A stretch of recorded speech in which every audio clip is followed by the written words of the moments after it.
So something that don't people don't always realize is that if you take a spoonful of honey about 30 minutes to an hour before bed, it will actually help you sleep. For one, you'll have a little bit of a crash after the honey and the sugar wears off, but also your brain burns those type of carbohydrates when you're asleep. Your brain uses up a lot of your energy, but it uses up carbohydrate energy. So if you take a small spoonful of honey right before bed, your brain will have better dreams and process things a lot better. There's a big article on it that you should look up online about how a spoonful of honey before bed can help your brain function while you're asleep. It also can keep you asleep longer. These natural alternatives can be way better than taking something like 600 milligrams of Seroquel.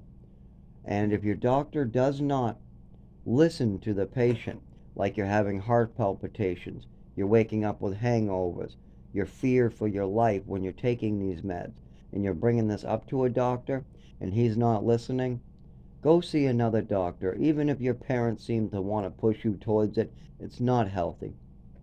It's not healthy to take a cocktail of pills that cause all different types of side effects. It's not. Try natural alternatives. There's melatonin. There's what they call clove water, and there's a lot of just regular old raw honeys like maca honey that can have many benefits. One, it can help your brain burn carbohydrates as you're asleep, and it also has antifungal and anti-infection properties. It can also keep like flus and different types of viruses from building up in your system. A lot of people don't realize this, but your body fights off a lot of stuff when you're asleep because it can work much more efficiently when you're asleep. I hope that people are listening to this and it helps them in some way. I don't really have a lot of time left in me, and as my seizures and my neurological disorder get worse, I have more trouble explaining myself. But I've spent a lot of time learning and studying. I love doing it for fun. Honestly, I just wasn't allowed to really have a good education or study as a child, so I do it for fun now. And I'd like to pass that on to the people who might be struggling out there. I see them all day long. When I'm working at my job, I get a lot of these mental health patients that come in that actually are struggling. And there's lots of natural alternatives to serious drugs. I mean, we're going to have in 20 years, just watch, in 20 years, you're going to hear about how these pharmaceutical companies were screwing people up and how psychiatric doctors were overprescribing these medications to lots of people who didn't need it. I mean, Ritalin is widely overprescribed to children, and we haven't even looked into why we have more children being born hyper than in before the 1960s, 1970s.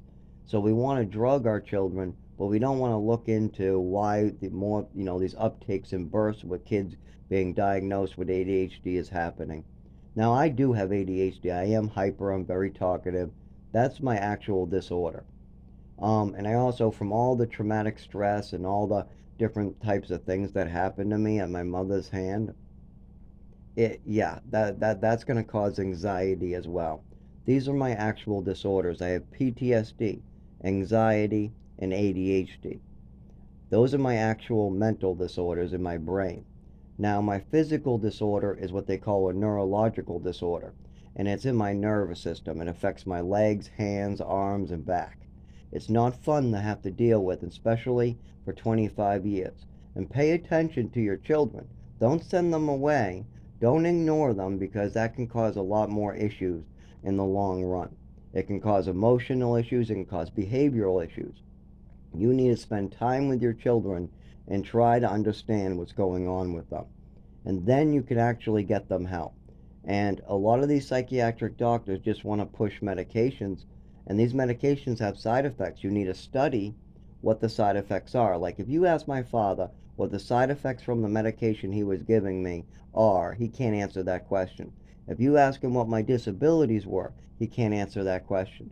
If you ask him why I can't drive, he can't answer that truthfully. If you ask him what was going on with me as a child, he can't answer that truthfully. There's a bunch of stuff that he doesn't know because he wasn't paying attention. And he just let my mother kind of have free reign with my body.